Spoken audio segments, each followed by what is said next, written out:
Pensioners are going to die because of the Labour government's decision to scrap winter fuel payments for 9 out of 10 pensioners. Let's not pull our punches here.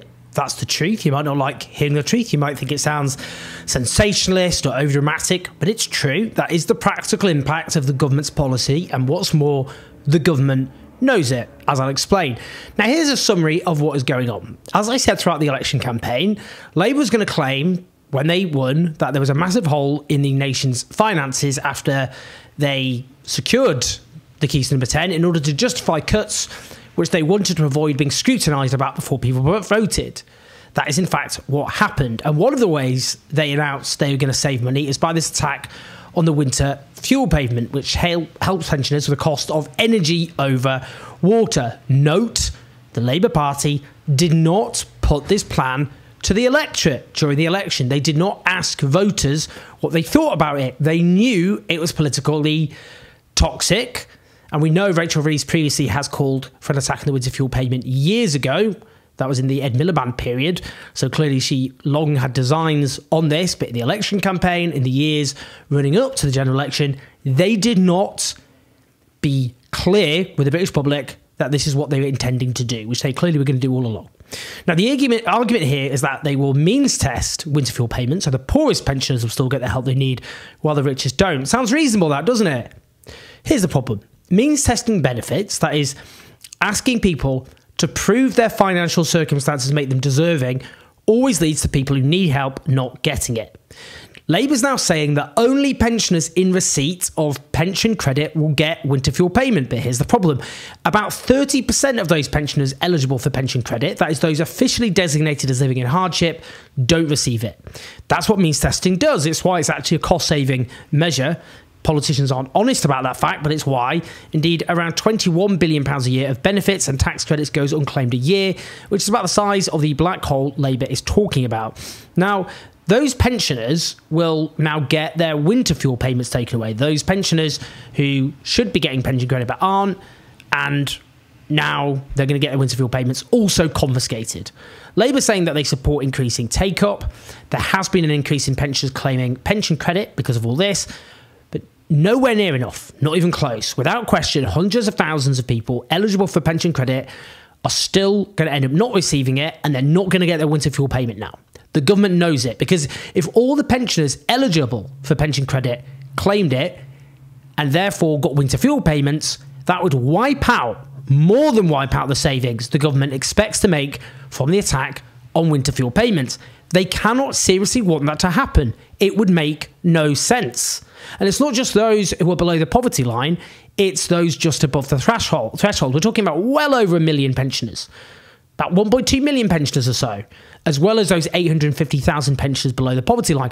Those people are struggling as well. Here's one example circulating on social media. It shows a letter to an applicant for pension credit. It says, your pension credit application was not successful. It says on 24th of May 2024, you were getting £221.20 state pension a week. To get pension credit, your income must be less than £218.15 a week. You can see there the margins. Now, many people are in those sorts of circumstances. Those are struggling people. They are people in hardship. Now, last year it was estimated by the House of Commons Energy Committee that they were approaching 5,000 excess deaths last winter caused by cold homes. That's homes which, if they were warmer, those lives could have been saved.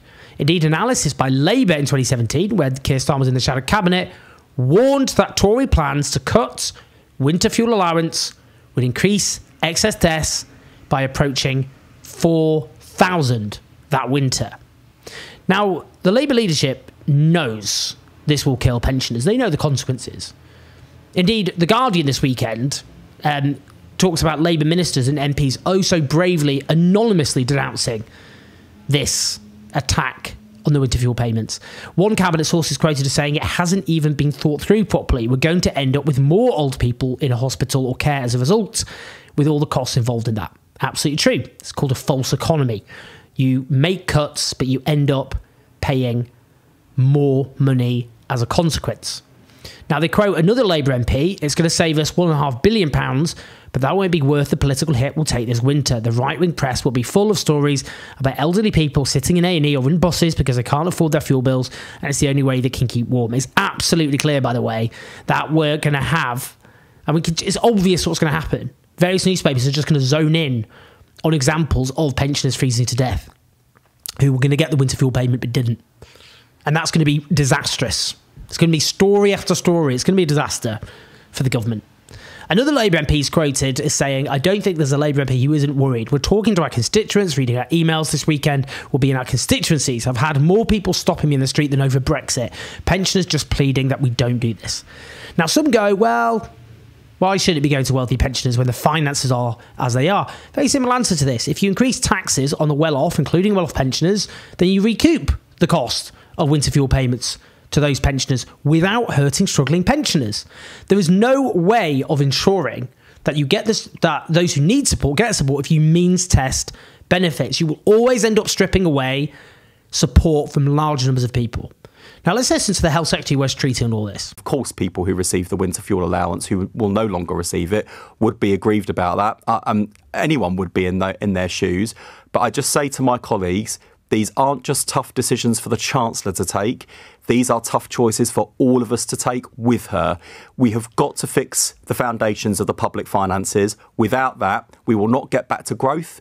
We will not get back to prosperity. We will not be able to rebuild our public services, and we will not be able to build a better future for our country. And to those people who are aggrieved and are emailing in and texting in now or kind of yelling at the radio as they listen to me, we're not doing this because we want to. We are doing this because we feel we have to, given the state of the public finances we inherited. We are taking the tough choices now so we can build a brighter future tomorrow. And you would not forgive us if we duck the political choices now to keep you happy, but then you were stung with a bill down the line, paying the price for our failure. Well, I'm sure that's of huge comfort to the pensioners being driven into misery, cold and even death. The Labour government could simply raise taxes on the well-off.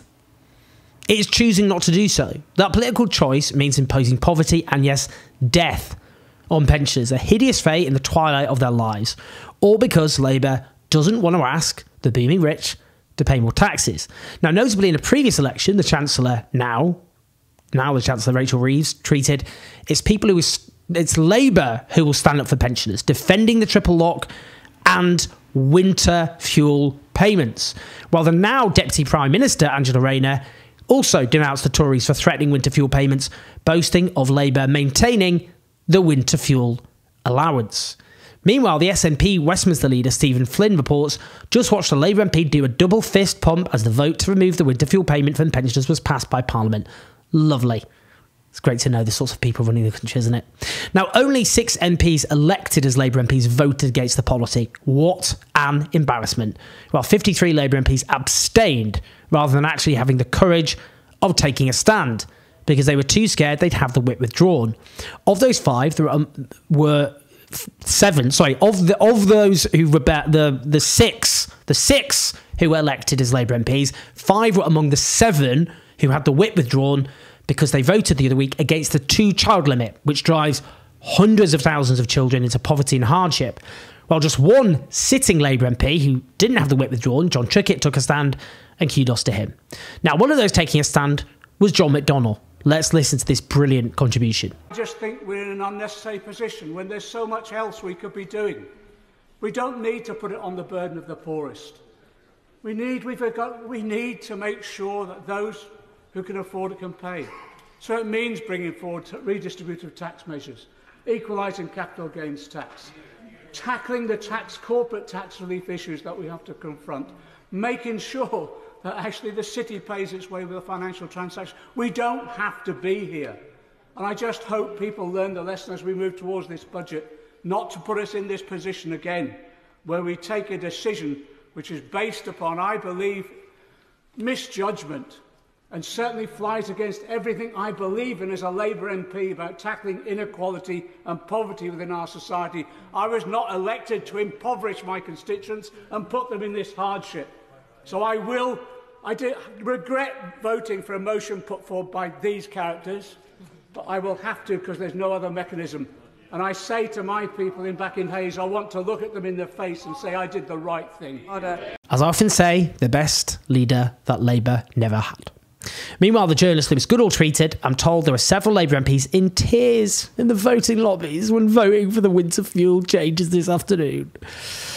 Oh, bless them. The little cotton socks, they're so upset. Oh, and they were just like, oh, they're just grabbing money from the bank accounts of desperately poor pensioners who are now going to be condemned to cold and ill health and death.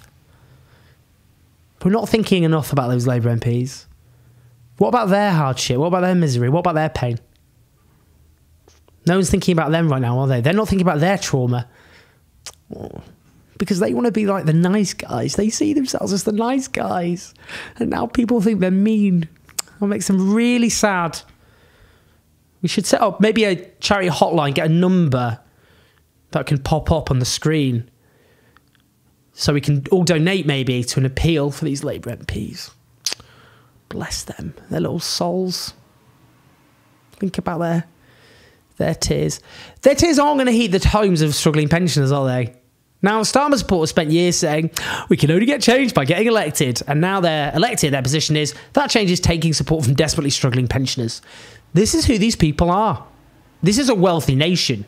It's just the wealth collectively created by hard graft and effort of millions is sucked into the bank accounts of a tiny few, many of those accounts in offshore tax havens.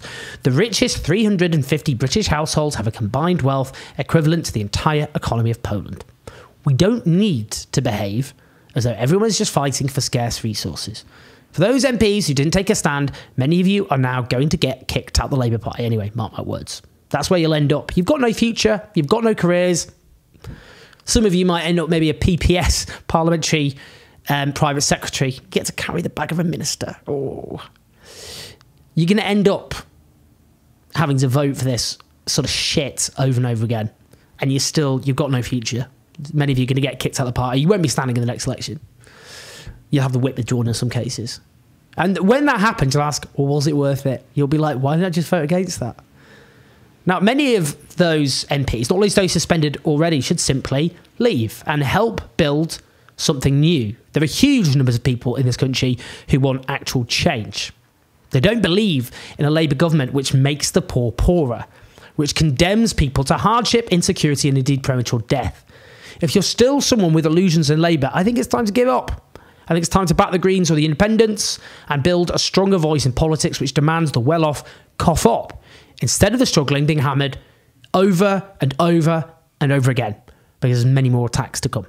Please like and subscribe to leave your thoughts and your comments. Do help keep the show on the road at patreon.com/OJ84. Listen to the podcast. Speak to you soon.